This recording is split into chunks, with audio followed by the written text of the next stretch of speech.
বিশ্বকাপ ফুটবল মানেই বিশ্বজুড়ে কোটি কোটি দর্শকের উন্মাদনা।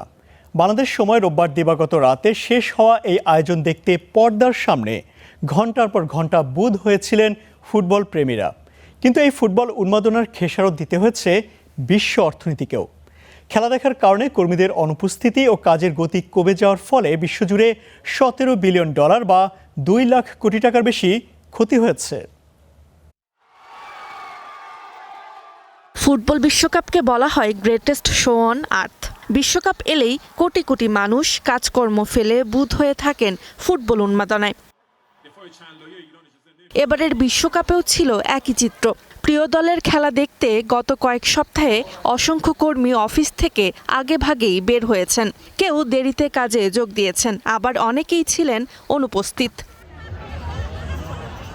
ফুটবল উন্মাদনার এই খেসারত দিতে হয়েছে বিশ্ব অর্থনীতিকে।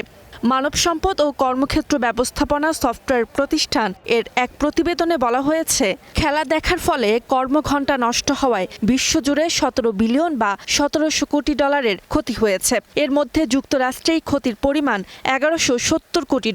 বাংলাদেশি মুদ্রায় এর পরিমাণ প্রায় 1,40,000 কোটি টাকা। এ ক্ষতি সামাল দিতে এবার Goldman sax, JP Morgan Chase ও S&P এর মতো বড় প্রতিষ্ঠানগুলো ম্যাচের দিনগুলোয় কর্মীদের বাড়ি থেকে কাজের জন্য উৎসাহ দিয়েছিল। মূলত খেলা যেসব দিনে ছিল সেসব দিনেই কর্মীদের কাজ ফাঁকি দেওয়ার প্রবণতা দেখা গেছে সবচেয়ে বেশি।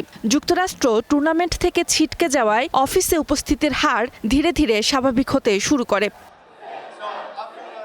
তবে কর্মীদের অনুপস্থিতিতে বড় অঙ্কের ক্ষতি হলেও বৈশ্বিক অর্থনীতিতে এবার বিশ্বকাপ থেকে যোগ হয়েছে $80 বিলিয়ন বেশি।